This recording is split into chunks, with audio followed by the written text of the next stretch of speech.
बाबा मग आता काही द्वारका दूर नाही हो जास्त, अगदी जवळ आहे. त्या माड्या हवेल्या दिसतात ना, हीच द्वारका आहे.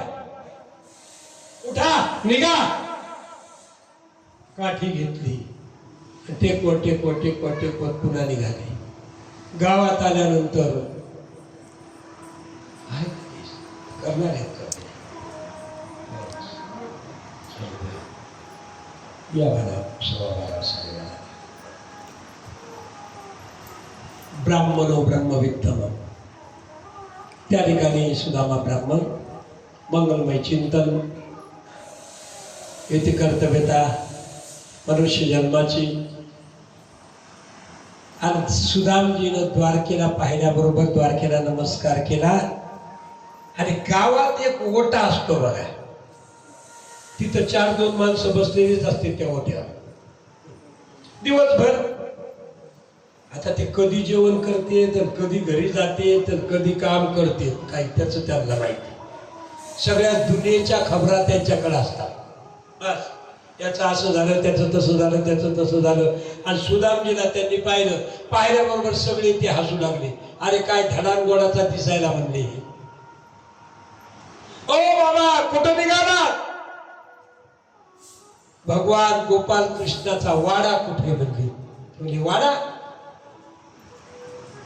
वाडा नाही, राजवाडा. तो राजा आहे, भगवान राजा आहे. राजवाडा हो तेच म्हणजे कुठे बाबा? त्यांनी सांगितलं आता उजवीकडून डावीकडे जा, डावीकडून उजवीकडे जा, पुन्हा सरळ जा. सरळ गेल्यानंतर 2 घरं लागतील. 2 घरं सोडले की मग 3रं घर आणि मोठं लागल. आणि त्याच्यानंतर मग तो राजवाडा दिसतो, तोच गोपाल कृष्ण. सुदामजी आले. भगवंताचा द्वारपालाला नमस्कार केला. द्वारपालाला विचारलं कोण तुम्ही? आता मोठ्या माणसाच्या घरी जाण्याकरता सहज जाता येत नाही. साधा आमदार मंत्री यांच्या घरी जायला माणसं परेशान होतात त्यांच्या भेटीसाठी, नाही का? मग आमचा भगवान कोण आहे? मंत्र्याचा मंत्री महाराज, सामान्य नाही. आणि विचार केला सुदामा ब्राह्मण, आनंदमय वृत्ती.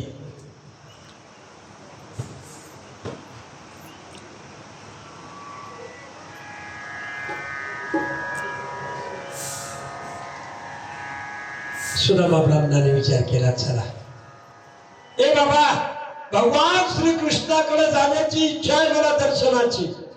कोण तुम्ही? माझा मित्र आहे बालपणीचा. सगळे लागले हसायला. बरं चला जाऊ दे, आम्हाला गरज नाही. परवानगी, आयडेंटिटी कार्ड. म्हणजे परवानगी आम्हाला? साधूला?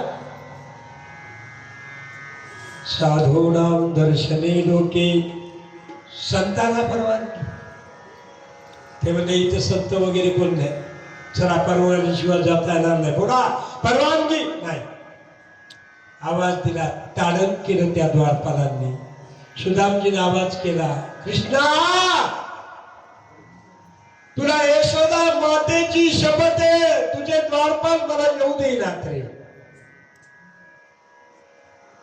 भगवान यशोदा मैयाची शपथ म्हणल्याबरोबर धावत धावत सुदामजी जवळ आले आणि सुदामजीला आलिंगन दिलं. महाराज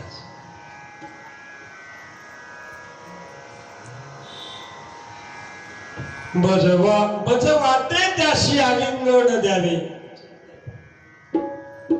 मज वाटे त्याशी आलिंगन द्यावे, कदाल सोडावे चरण त्याचे. आलिंगन दिलं. सुदाम अरे ये. त्याला सोन्याच्या पलंगावर बसवलं, राजसिंहासनावर. आता सोन्याच्या पलंगावर बसवल्यावर ही जी हातातली पोह्याची पुतळी होती, आता राज दरबारात याचं काय महत्व? काय म्हणतोय? त्या बांधलेली ती पुतळी सोने त्या पोह्याची, त्या भगवंतानं सुदामजीनं टाकून दिली खाली, लपून टाकली. भगवंताने सांगितलं, भगवान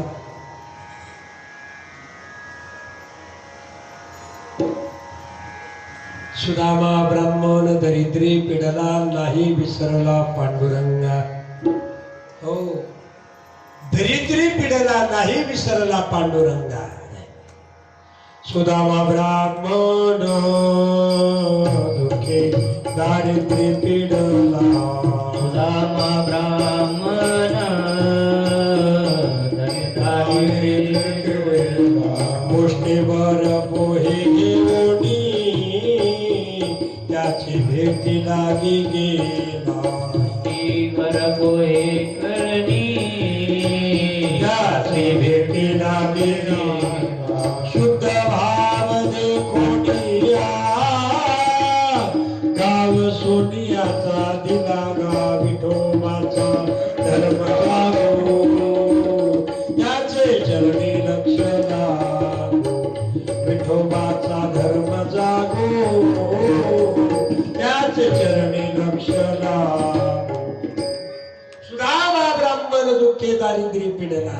संतांनी वाङ्मय रचना केली आणि मग गेल्यानंतर सोन्याचं सुवर्ण पात्र आणलं.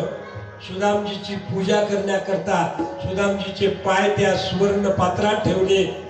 रुक्मिणीनं एक कुंभ आणला, जलकुंभ पाण्याचा, सोन्याचा. आता राजाच्या घरी कशाची? मला सांगा, राजाच्या घरी कशाची कमी? तो राजा सार्वभौम आहे.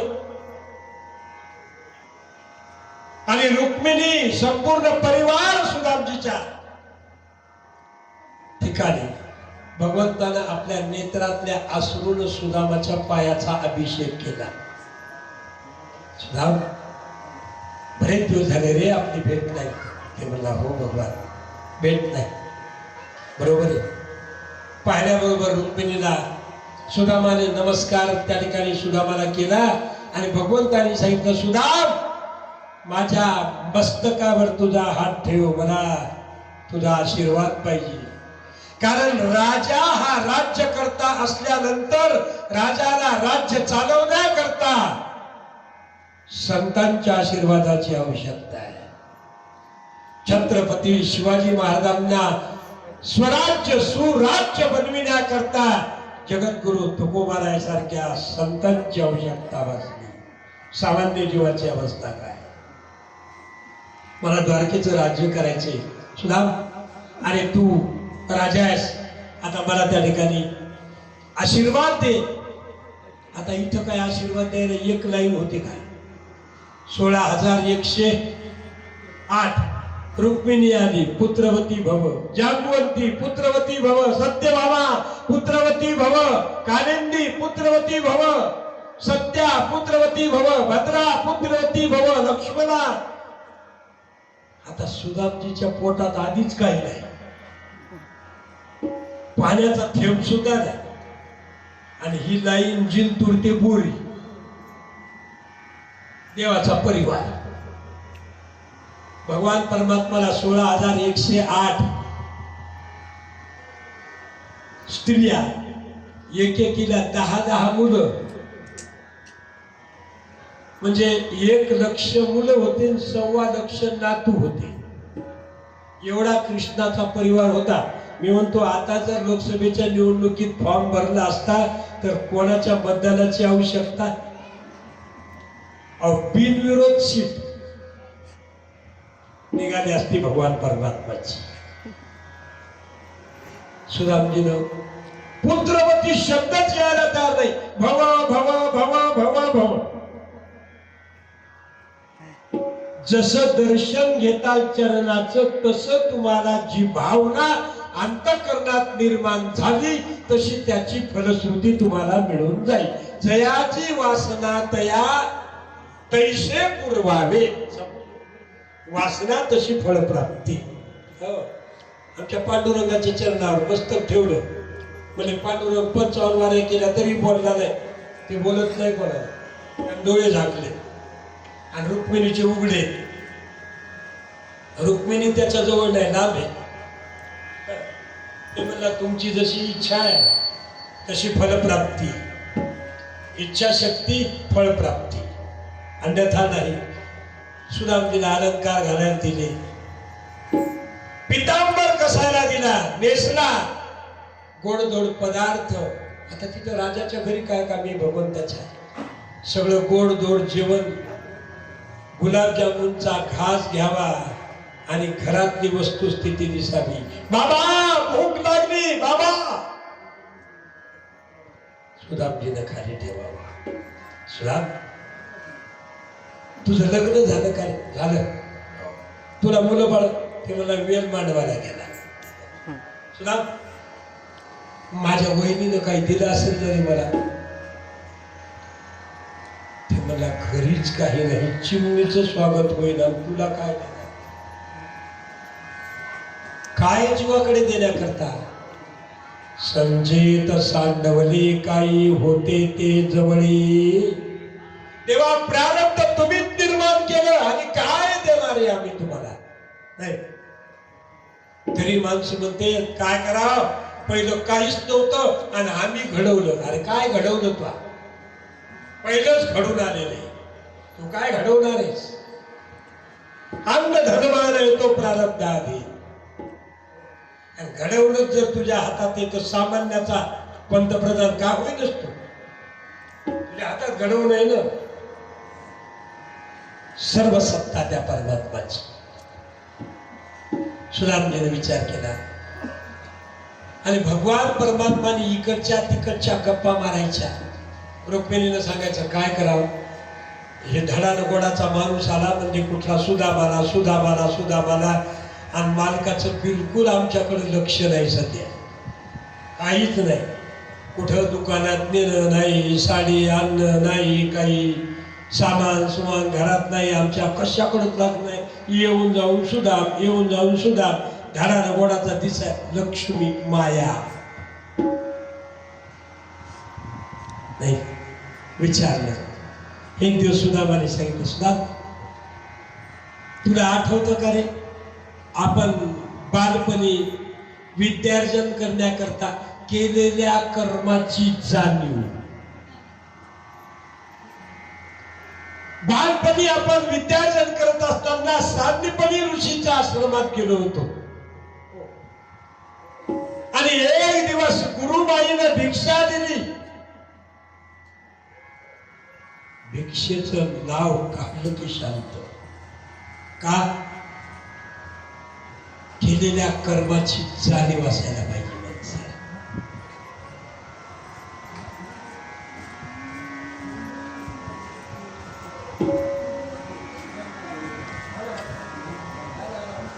आनंद बसू द्या, आपण भजन करू. राजा राम राम राम सीता राम राम राम, राजा राम राम राम सीता राम राम राम, राजा राम राम राम सीता राम राम राम, राजा राम राम राम सीता राम राम राम, राजा राम राम राम सीता राम राम राम, राजा राम राम राम सीता राम राम राम, राजा राम राम राम सीता राम राम राम, राजा राम राम राम सीता राम राम राम, राजा राम राम राम सीता राम राम राम, राजा राम राम राम सीता राम राम राम, राजा राम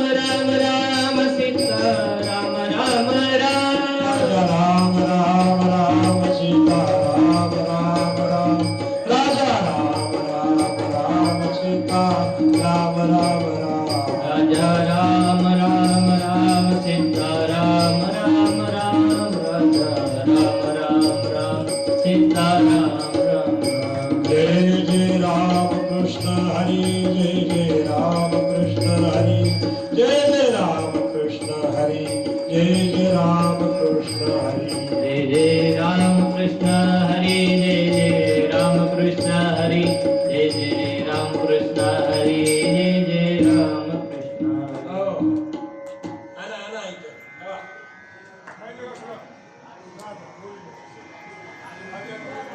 बरं, बरं, जा की, जा.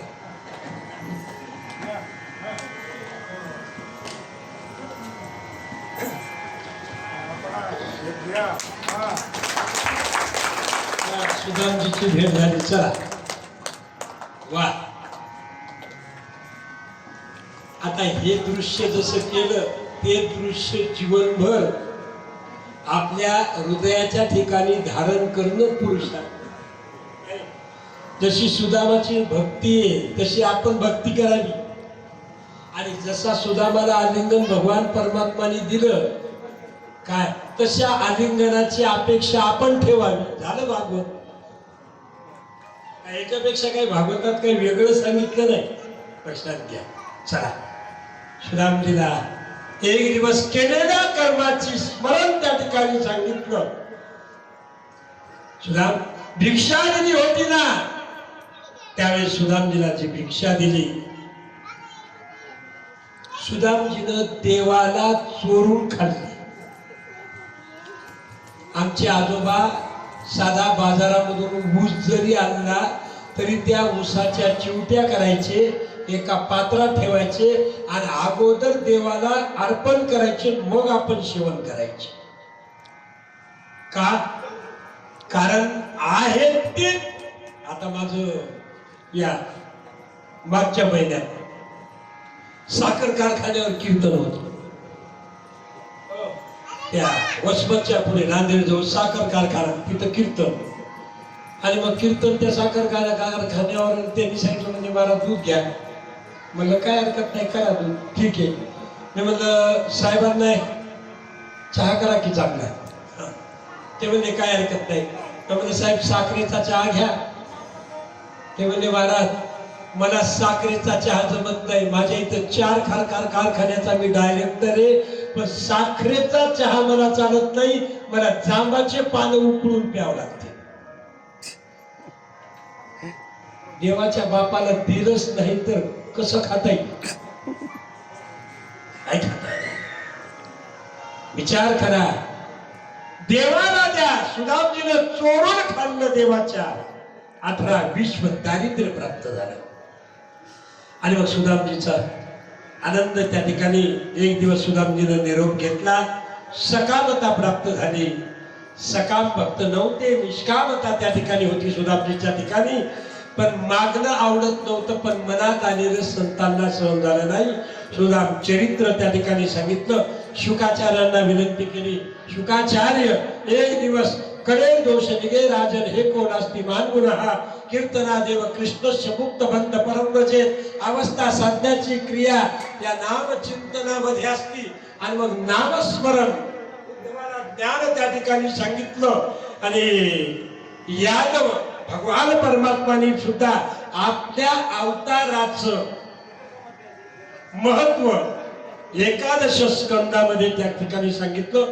कृते यथाय तो विष्णू त्रेताया मेजतो मखे द्वापारे परिचर्यायाम करोत धारी कीर्तनात. कलियुगामध्ये सत्य धर्म राहणार नाही.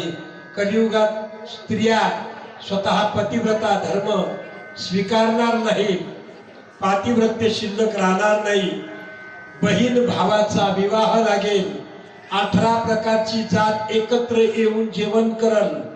पुत्र पित्याचा वैरी बनल. सत्यम नास्ती तपम शोचम. अंधकार पृथ्वीवर होईल. पाण्यासाठी पर्जन्यमान कमी होईल.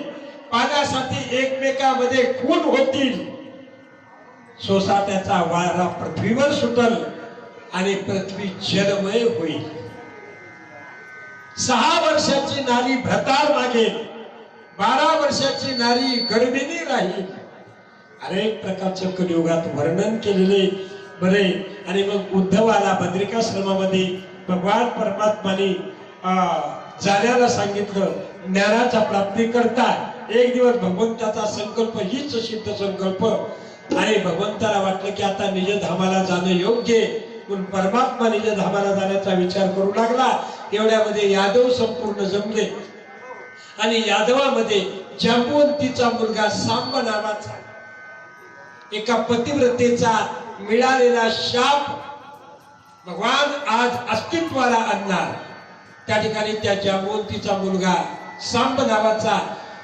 आणि पोरं खेळत खेळत खेळत खेळत त्या ठिकाणी निघाले. जाताना एक ऋषी ध्यानस्थ होते. त्या ध्यानस्थ ऋषीच्या ठिकाणी विचारलं की ऋषी, गरोदरपणाचा आव आणला त्या सांब या मुलानं की सुंदर स्त्री बनला, आणि स्त्री बनल्यानंतर तिने विचार केला की म्हणजे या मुलीला मुलगा होणार आहे का मुलगी होणार आहे. आता त्यांनी अंतर्यामानं विचारलं, या मुलीला मुलगा होणार नाही, मुलगी होणार नाही, याला मुसळ होणार आहे. आणि ते मुसळ तुमच्या कुळाचा नाश करणारे. एक दिवस विवस्त्र केलं आणि त्या मुसळाला लोखंडाचा पट्टा होता. ते मुसळ त्या ठिकाणी दिसल्यानंतर उग्रसेन राजाकडे नेलं. उग्रसेन राजाने सांगितलं की हे मुसळ इथं ठेवू नका, याचं पीठ करा आणि समुद्रात टाका. लोखंडाचा पट्टा होता त्या मुसळाला. भगवान त्या सभेमध्ये उपस्थित नव्हते.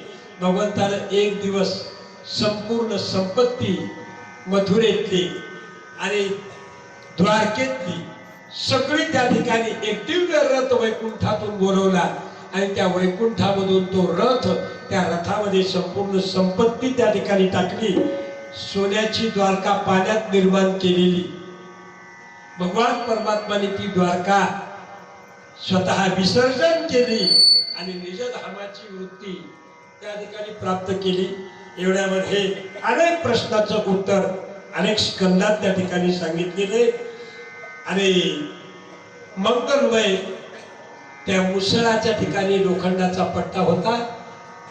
एक दिवस शिकार करता करता ते मुसळाचा पट्टा समुद्रात टाकला.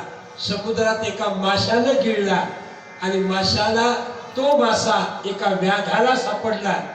व्याधाच्या जाळ्या सापडला आणि त्या लोखंडाचा बाण तयार केला व्याधाने, शरसंधान. आणि मग त्याचं टणत्कार असं असणारं पृथ्वीवर जे थेंब उडाले होते, बुंद उडाले होते, त्याचं गवत झालं. आणि यादव आपापसातच युद्ध करू लागले, रक्ताचे पूर वाहू लागले आणि संपूर्ण यादव मद्यप्राशन करू लागले. यादव समाप्त झाले त्या ठिकाणी. आणि असं असताना एक दिवस भगवान पिंपळाच्या झाडाखाली बसले. पिंपळाच्या झाडाखाली बसल्यानंतर भगवान परमात्मा भविष्य काळामध्ये दारुका रथ घेऊन आला आणि भगवान परमात्माने आपलं निजधाम, मानवाचं शरीर घेतल्यानंतर शरीर सोडावंच लागतं. विचार करा, माणसाचा जन्म हा अवर्णनीय किंवा आहे, पण कशाचं त्याचं कौतुक कधी आहे? जर देवाचं नामचिंतन केलं जर तर, नाही तर विषयात जर ते घातलं तर खंती ते न करा. विचार करा. म्हणून त्या ठिकाणी पुण्यकर्म करू लागले आणि सर्व यादव संपत्ती भगवान परमात्माने त्या ठिकाणी पाठवून दिली. एक दिवस सगळे ऋषीमुनी, कण्व, विश्वामित्र, वशिष्ठ, भारद्वाज, अनेक ऋषीमुनी पिंडारक तीर्थाच्या ठिकाणी पाठवून दिले. ज्या ठिकाणावरून संत निघून जातात त्या ठिकाणी अनर्थ निर्माण होत असतो. सप्ताह करण्याचं कार्य काय? शांतता, समाधान, अखंड लक्ष्मी प्रसाद सिद्धिरस्तु. लक्ष्मीचा निरंतर वास आमच्या ठिकाणी राहावा, त्यासाठी भगवान परमात्माच्या कीर्तीचं गायन करणं हाच पुरुषार्थ जीवाच्या ठिकाणी आहे. म्हणून त्या ठिकाणी भगवान जात असताना सगळे यादव मदोन्मत्त बनले, तुंबळ युद्ध केलं आणि यादव संपुष्टात आले. आज गांधारीचा शाप खरा ठरला, पतिव्रतेचा. गांधारीनं भगवंताला विचारलं, कृष्णा, माझे सगळे बाळ कौरव तो मारले रे, माझं कोण तो त्या ठिकाणी समाप्त केलं. आज तुला माझा शाप आहे पतिव्रतेचा. एक दिवस तुझे यादव कुल तुझ्या सहित त्या ठिकाणी समाप्त होईल. तीच वेळ आलेली. भगवान अचूक त्या ठिकाणी पिंपळाच्या झाडाखाली बसले, आत्मचिंतन करू लागले. एक व्याध आला, शरसंधान केलं व्याधाने, झाडाच्या आड बसला आणि झाडाच्या आड बसून 31 कुठलं तरी हिंसक स्वापद येईल आणि त्या स्वापदाला मी मारून त्या ठिकाणी मला शिकार साधला जाईल म्हणून त्या व्याधाने संकल्प केला. आजही तुम्ही जर पाहिलं तर त्या व्याधाचं चित्र आहे तिथं. कुठं? आमच्या भगवान निजधामाला गेले त्या ठिकाणी, मला काय आठवत नाही आता, आम्ही पाहिलं 4 धामला गेले त्यावेळेस. ते आजही रक्त बंबाळ त्या देवाची प्रतिमा आहे. त्या ठिकाणी सुंदर त्या ठिकाणी चित्रीकरण केलेले, म्हणून समुद्राच्या ठिकाणी ते टाकलेलं चूर्ण आणि तो बाण बनवला शरसंधानाचा आणि त्याच बाणानं झाडाच्या आडून लपून त्या ठिकाणी त्या व्याधाने भगवंताच्या पायाला त्या बाणाचा स्पर्श झाला. भगवंताचा देह निचेष्टित पडला, एकदम आवाज झाला. व्याधाने नमस्कार केला, प्रभू माझ्याकडून अपराध घडला, मी तुम्हाला शिक्षा दिली देवा. भगवंताने सांगितलं, व्याधा तू शिक्षा नाही दिलीस मला, माझा संकल्प सिद्धीला नेला. तुझा अपराध नाही, माझा संकल्प होता सिद्धीला नेला. आज भगवान शरीरही सोडलं नाही आणि भगवान गुप्त झाले, लीला विग्रही त्या ठिकाणी भगवान गुप्त झाले. आणि 12 भेद त्या यादवामध्ये होते. एक दारशाह, शूरसेन, कुंती, कुकर, विसर्जन, मधु, भोग्य, रोशनी, एकमेकावर प्रेम करणारे आज एकमेकाबरोबर युद्ध करू लागले. आणि युद्धानंतर बलराम दादांनी योगासन घातलं, समुद्रावरून जात असताना ध्यान केलं आणि बलराम दादांनी आपला देहाभिमान सोडून दिला. बलराम दादा ही अवतारात विलीन झाले, अनंत भगवंताच्या कृष्ण अवतारात भगवान विलीन झाले. निजधामाचा विचार केला आणि भगवान सुद्धा निजधामाला निघून गेले, व्याधाला मुक्ती दिली. परीक्षितीने प्रश्न केला, शुकाचार्य तो व्याध पूर्वाश्रमीचा कोण होता? शुकाचार्य सांगू लागले, तोच व्याध वाली होता. कारण प्रभू रामचंद्रानं वालीचा वध कसा केला? झाडाच्या आड उभं राहूनच केला. केले कर्म झाले त्याची भोगा आले आणि उपजले मेले आयुष्य किती. कर्म कुणालाही चुकत नाही, आगार कर्मे जे उडाले, कर्म कुणालाही चुकणार नाही. म्हणून त्याकरता एक दिवस समुद्राच्या तीरावर दारुकानं रथ घेतला आणि रथ आकाश मार्गाने दिव्य रथ मिळालेला होता. तो दिव्य रथ आकाशात पाठवून दिला. कंठात तुळशीचा हार घातला, त्या तुळशीच्या हारामधून सुगंध प्राप्त झाला आणि त्या सुगंधातून भगवान परमात्माचं दर्शन झालं दारुकाला. आज भगवान या वैकुंठात निघून गेले, कारण भगवान अस्तित्व नाही, लीला भगवंतानं संपूर्ण केली. आणि त्यावेळेस दारुका दुःख करू लागला. रथ घोडे सर्व त्या ठिकाणी घेतले आणि समुद्र द्वारकेत त्या ठिकाणी समुद्रातली द्वारका जी होती ती बुडवून टाकली. भगवान निजधामाला गेले आणि विग्रहात लीला विग्रह त्या ठिकाणी भगवंताने केला. बद्रिकाश्रमामध्ये मैत्री ऋषीकडे विदुर काकाला ज्ञानाची प्राप्ती दिली, उद्धवाला ज्ञान सांगितलं आणि भविष्य काळामध्ये शुकाचार्य राजा परीक्षितीजवळ आले. राजा परीक्षितीला विचारलं, परीक्षित 7 दिवसापर्यंत तुला मी भागवत कथा सांगितली, सर्व वेदांत सारे श्रीमद भागवत विश्यते भागवत कथा सांगितली, तुझ्या घरचं एक पांडवाचं अन्नाचं शीत मी प्राशन केलं होतं, त्याबद्दल श्रीमद भागवत कथा उपदेश तुला केलेला आहे. मृत्यूची तयारी झाली संपूर्ण. शुकाचार्य आता मला तक्षकाच्या विषयाची भीती राहिली नाही, परंतु एक खेद वाटतो माझ्या ठिकाणी, तक्षकाचा दंश जर या देहाला झाला तर हा देह निश्चित पडेल आणि या देहानं मला कथा कीर्तन श्रवण करता येणार नाही, हा खेद वाटतो. पण उत्तराभिमुख शुकाचार्य त्या ठिकाणी पद्मासन घातलं, राजा तृणासनावर बसला. राजा देहासक्ती निघून गेली, देहतादात्म्य संपूर्ण निघून गेलं. ब्रह्मस्वरूप स्थिती राजाची साक्षात्कारी बनली. पूजेचं साहित्य आणलं, शुकाचार्यांची पूजा केली. यम प्रवर्जन्तमनुपेतमपेत कृत्यं द्वैपायनो विरह कातरा जुहाव पुत्रेति तन्मयतया तनवोभिनेदु स्तम सर्वभूत हृदय मुनिमानतोस्मी. शुकाचार्यांचे पाद्य पूजन केलं आणि एक वेळ तक्षकाचा वेश घेणारा ब्राह्मण तक्षकाचा वेश धरून आला. एवढ्यामध्ये तक्षकाचं विष उतरवणारा ऋषी कश्यप तक्षकाला अडवलं. कुठं निघाला? राजाला दंश करण्याकरता मी चाललो परीक्षितीला. उजव्या पायाला दंश करायचा परीक्षितीच्या. 7 दिवसापर्यंत कथा ऐकून ज्ञानविहीन मुक्ती नलभते जन्मशतेन. ज्ञानानं मुक्त होण्याची स्थिती प्राप्त केलेली. आता एक काम करा. तक्षकाला विनंती केली, पुढे राजाच्या तक्षकाचं माझं विष उतरवू नका. त्याच्या मोबदल्यामध्ये या पाताळातलं धनद्रव्य तुम्हाला लागल तेवढं मी देतो. आणि कश्यपाला धनद्रव्य दिलं पाताळातलं. त्या नागानं तक्षकानं तक्षकस्य विषम दंते. तक्षकाच्या दातात विष.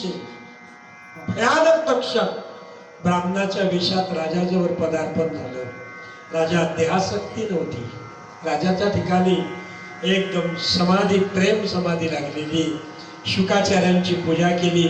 शुकाचार्य भागवत कथा सांगून अवतरणिका सांगितली. गुप्त झाले आणि त्या ठिकाणी निघून गेले. एवढ्यामध्ये कश्यपही बाजूला निघून गेले. तक्षक राजाच्या पायाजवळ आला, ब्राह्मणाच्या वेशात आला आणि आपला वेश तक्षकाने प्रगट केला. तक्षकाने वेश प्रगट केल्यानंतर राजा परीक्षितीच्या उजव्या पायाला दंश केला. अंगुष्ठ उजव्या अंगठ्याला पायाचा दंश केला. राजा निचेष्टित पडला. राजाच्या मुलांनी सर्पसत्र केलं. 7 दिवसापर्यंत श्रीमद भागवत कथा मुक्त करणारी श्रोत्रिय ब्रह्मनिष्ठ गुरुनाम गुरुवर्य बैरामजी महाराज कुठे पुण्यस्मरणानिमित्त मला वाटते 2 वर्ष झाले नाही का? 3रं वर्ष. हे गेल्या वर्षी माझीच कथा होती, या वर्षी माझीच कथा आली. तर ते हे 3रं वर्ष महाराजांचं पुण्यस्मरण. त्यांच्या परिवारानं सर्वांच्या सहकार्यामधून या ठिकाणी महाराजांचं खूप विद्यार्जनात योगदान होतं. मला माहिती आहे, कारण मीही त्यांचे अनेक कीर्तन श्रवण केले. आमच्या गावातही त्यांचे कीर्तन कार्यक्रम ठेवले. आणि असा महात्मा, त्या महात्म्याची सेवा 7 दिवसापर्यंत. नाहीतर यावर्षी एवढ्या भागवताच्या कथा झाल्या, जवळजवळ आतापर्यंत 45 का 46 कथा झाल्या माझ्या यावर्षी जून महिन्यापासून. आणि अशक्तपणा आलाय शरीरात, म्हणून आता मे महिना मी विश्रांतीसाठी ठेवत असतो. पण बाबांची सेवा, तुमचं प्रेम, या माध्यमामधून या सेवेचा आनंद या ठिकाणी सर्वांच्या उपस्थितीत आपले गीते साहेब, सर्व सहकारी बंधू, त्यांचे सहकारी, या कॉलनीतले भाविक भक्त सर्वांनी प्रेमाने या कार्यक्रमाचं आयोजन केलेले. भगवान परमात्मा गणेश मंगलमूर्ती परमात्मा असंच त्यांना सद्बुद्धी देवो आणि त्यांच्या ठिकाणी अखंड प्रसाद लक्ष्मी सिद्धिरस्तु, अखंड लक्ष्मीचा वास त्यांच्या ठिकाणी हो, हीच मंगलमूर्तीच्या चरणावर सदिच्छा त्या ठिकाणी घेऊ. आणि या भागवताची अवतरणिका आपण त्या ठिकाणी घेऊ. त्या ठिकाणी सुंदर त्यांच्या वंशाला, या कॉलनीतल्या लोकांना समाधान, सद्बुद्धी, सदाचार, सद्विवेक प्राप्त हो, हीच सदिच्छा त्या पांडुरंगाच्या चरणावर समर्पण करून आता आपण आज सेवेला विराम देणारे. पाऊण वाजलेला आहे. जवळजवळ भागवताचा 1 श्लोक मी गायन करणारे. माझ्या पाठीमागे तुम्ही सर्वांनी 1 श्लोक म्हणायचा आहे. कारण ज्यांनी 7 दिवस भागवत कथा ऐकली नाही त्याला सुद्धा 7 दिवस या श्लोक गायन केल्यानं त्याचं पुण्य मिळतं, असं वरदान आहे. म्हणून अवतरणिका सांगितली भागवताची. त्या ठिकाणी मुक्त झाला राजा परीक्षित. तीच स्थिती ज्ञान मिळावं आणि मुक्ती आपल्याला सुद्धा मोक्ष मिळावा ही सदिच्छा सर्वांनी ठेवावी. त्याच कारणास्तव परमार्थाची भूमिका, भक्तीचं वर्चस्व, अंतःकरणातलं प्रेम, श्रद्धा, सामर्थ्य सगळ्या गोष्टीचा विनियोग योग्य प्रकारे व्हावा हीच सदिच्छा त्या पांडुरंगाजवळ ठेवून सद्गुरू रंगनाथ गुरुजी महाराजांच्या चरणावर, स्वामी अखंडानंद सरस्वतीच्या चरणावर समर्पण करून सेवेला आपण विराम देऊ. अवतरणिका सांगितली पहिल्या दिवशी, भक्ती, ज्ञान, वैराग्य, भागवत महात्म्य सांगितलं, आत्मदेव ब्राह्मणाची कथा, गोकर्ण महात्म्य सांगितलं. प्रथम स्कंदामध्ये राजा परीक्षितीचा जन्म, तक्षकाचा दंश, द्वितीय स्कंदात विराट रूप दिव्य दृष्टीनं भगवान परमात्माला गुणाचं वर्णन, देवाच्या वर्णन केलं. तृतीय स्कंदामध्ये विदुर काकाची कथा, हिरण्याक्षाचा वध, वराह अवतार, कपिलाचार्यांचा अवतार, देवहूतीला सांख्यशास्त्र सांगितलं. चतुर्थ स्कंदात दत्तात्रयाचा अवतार सांगितला. दक्ष प्रजापतीचा यज्ञ सांगितला. ध्रुव चरित्र सांगितलं. वेद राजाचं चरित्र, अंगराजाचं चरित्र, पृथु चरित्र, पुरंजलस्य चरितम. पंचम स्कंदात प्रियव्रत राजाचं चरित्र सांगितलं. भूगोल खगोलशास्त्राचा विचार सांगितला. ऋषभदेवाचं चरित्र सांगितलं. संन्यास धर्म श्रेष्ठ सांगितला. जडभरताचं चरित्र सांगितलं. षष्टम स्कंदात अजामिलोपी पापात्मा यज्ञागोचारणादनुः प्राप्तवान परमं धामं त्वं वन्दे लोकसाक्षिणं अजामिल चरित्र सांगितलं. व्रत्रासुराचं पूर्व चरित्र सांगितलं. आणि सप्तम स्कंदामध्ये प्रल्हाद चरित्र सांगितलं. वैष्णवाचं हिरण्यकश्यपूचा वध केला. नरसिंह अवतार सांगितला. आज नरसिंह अवतारच आहे.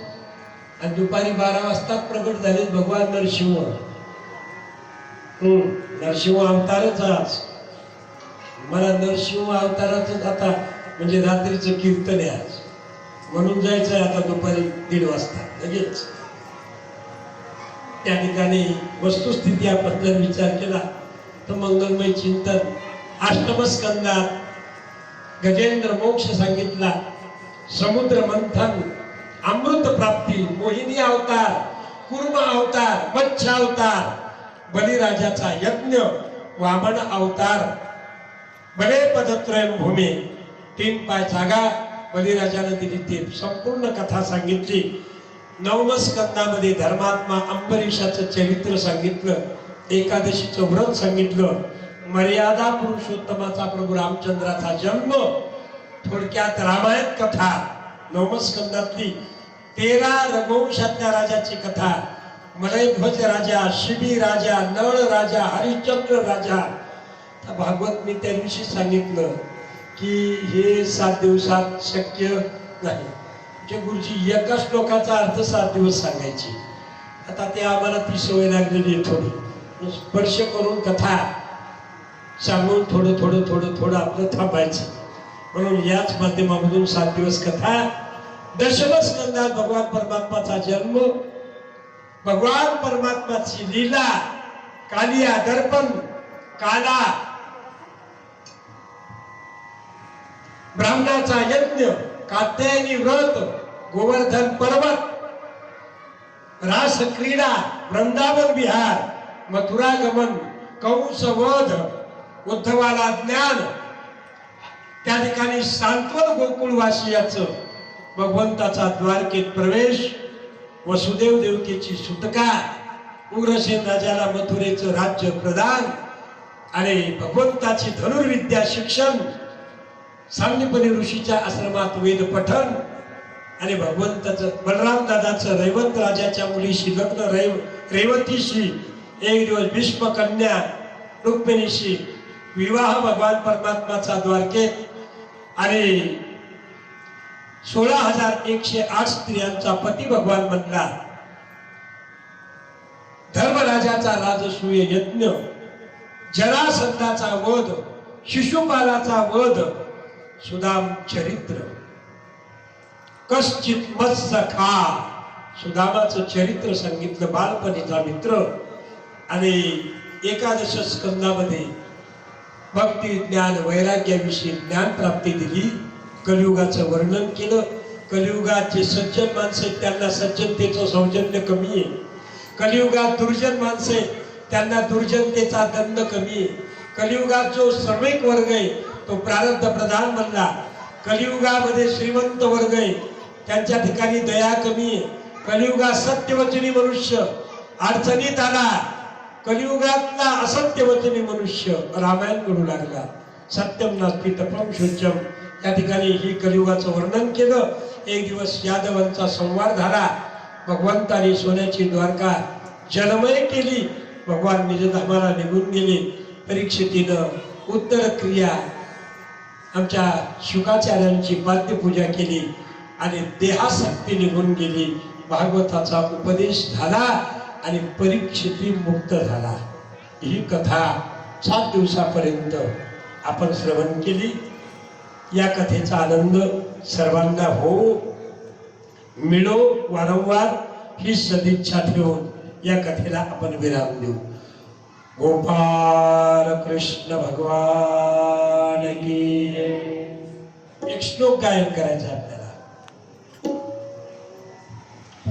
भवे भवे यथा भक्ती,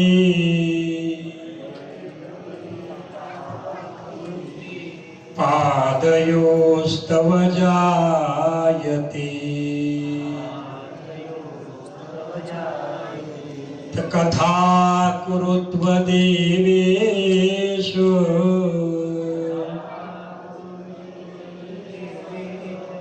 नाथस्त्वं नो यत प्रभो, नाथस्त्वं नो. नाम संकीर्तनं यस्य सर्व पाप प्रणाशनम्,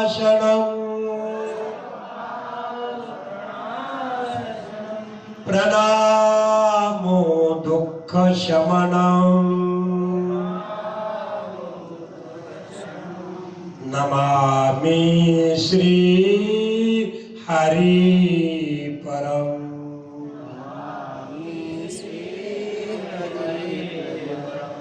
नमामि श्री हरि परम.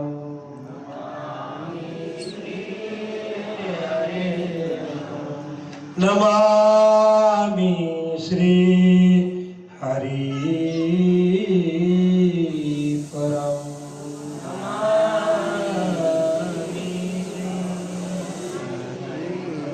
पुंडलीक वरदा हरि विठ्ठल श्री ज्ञानदेव पंढरीनाथ माऊली ज्ञानेश्वर जगद्गुरु तुकाराम महाराज मंगलमूर्ती गजानन महाराज की.